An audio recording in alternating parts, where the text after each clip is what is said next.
Ils étaient environ 5000 à avoir été envoyés en Europe de l'Est dès la fin de la guerre de Corée. 5000 orphelins nord-coréens envoyés dans les comtés alliés communistes de l'URSS. Ce projet mené par les soviétiques avait pour but de reconstruire la Corée du Nord ravagée par la guerre. 6 décennies après leur retour au pays, le documentaire Les enfants de Kim Il-sung retrace leur histoire. Par le biais de la musique et de la littérature avec les professeurs européens, ces enfants ont été initiés à l'idée de liberté. Je pense que ça a été très important pour Kim Il-sung de faire revenir ses enfants en Corée du Nord si soudainement et les placer sous son autorité au lieu de les laisser en Europe.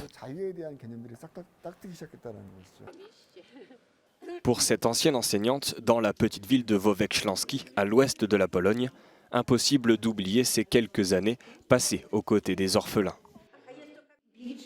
Ça a été difficile psychologiquement. Il fallait leur offrir de la chaleur, de l'amour. Ces enfants voulaient que l'on prenne soin d'eux, que l'on soit près d'eux. Vous savez, ces enfants ont quitté la Pologne et sont retournés en Corée du Nord à contre-cœur.